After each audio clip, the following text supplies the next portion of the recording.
Welcome to the liberating river where spiritual freedom meets soul aligned wealth. I'm Wanda.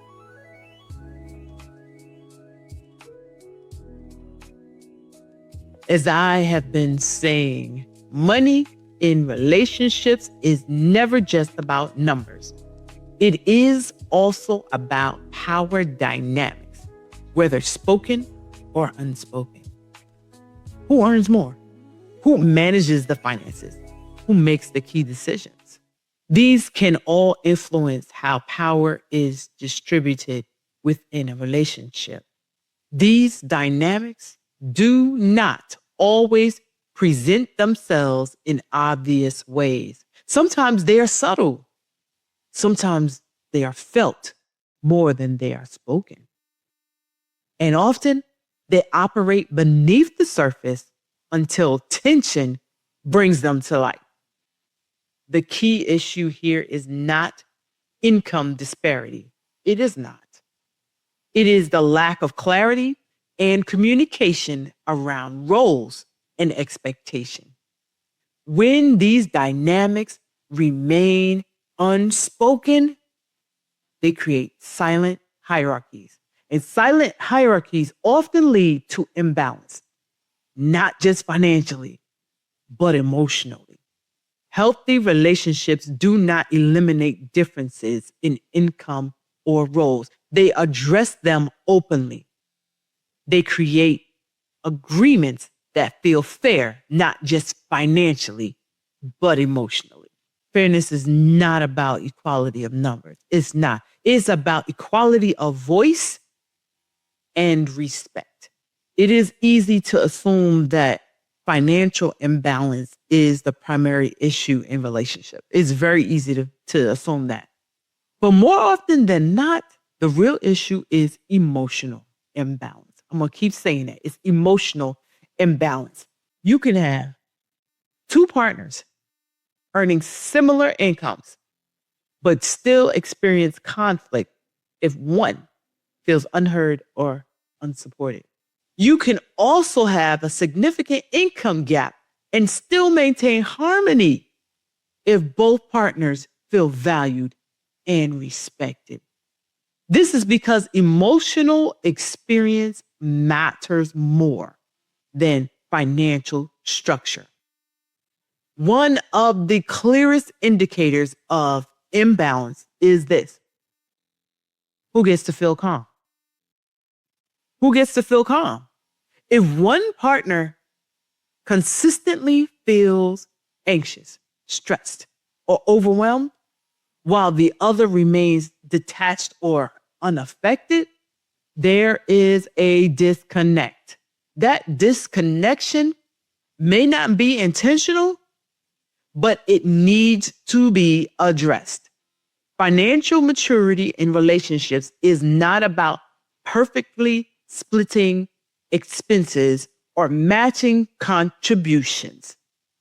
It is about creating an environment where both partners feel safe, heard, informed, and involved.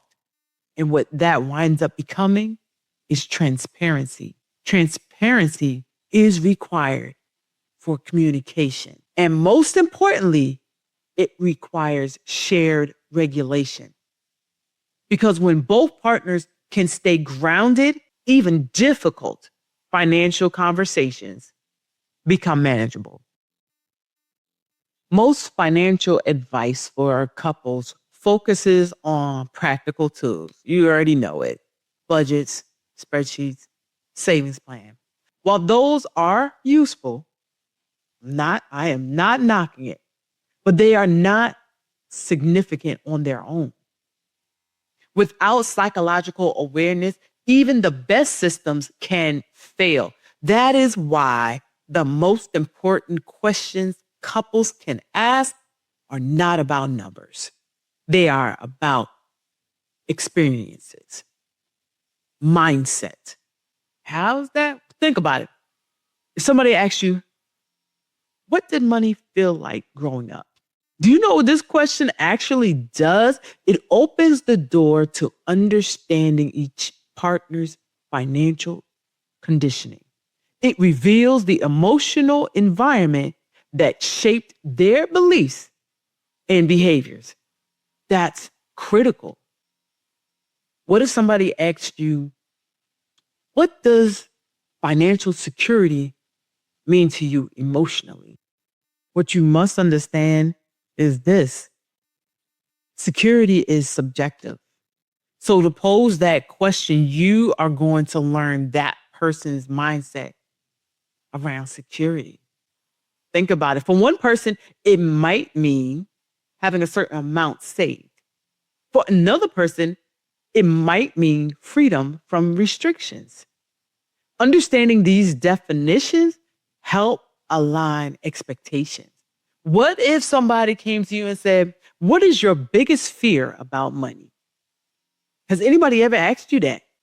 This question helps the partner know who and what is driving you emotionally.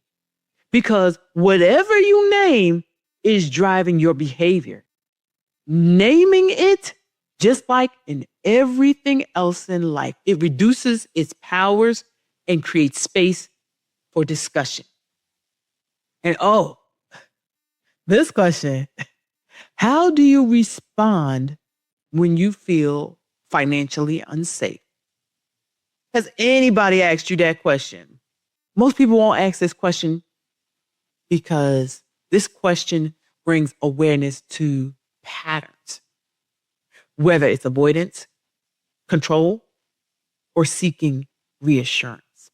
These questions shift the conversation from surface level management to deeper understanding. They create a foundation for collaboration rather than conflict, rather than domination. Because the fact is, you cannot build financial stability on misaligned emotional foundations. So, how do you create an emotionally safe environment so that you can hold these financial conversations? Creating an emotionally safe environment for these financial conversations is critical. Posing the questions and communicating clearly can shift an atmosphere. Emotional safety is what allows honesty to emerge. Without it, conversations become guarded, defensive, and superficial.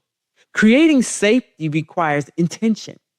It means choosing the right time and the right setting for conversations.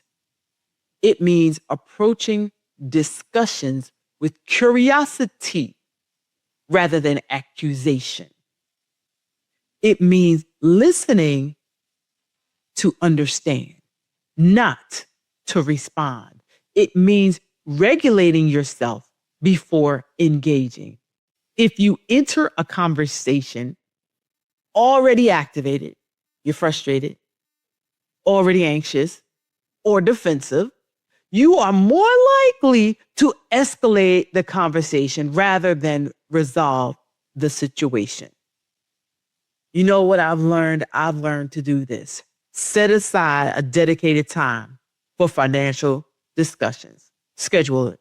Schedule it. Schedule it. It will help your mind to be prepared for the conversation. Also, control your tone and make sure you respect the other person's perspective. When they give responses, respect it. Because again, they're coming with their luggages and their experiences, their patterns. Something else I learned: take breaks. Don't try and sit through and say, I'm going to sit through and just sit. No. Take breaks if the conversation becomes overwhelming. I understand this can be hard. And it could definitely be hard. Why? Because some people love to drill and thrive off of chaos.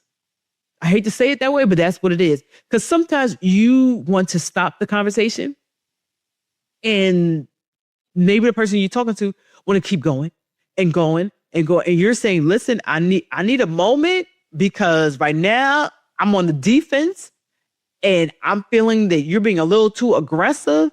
And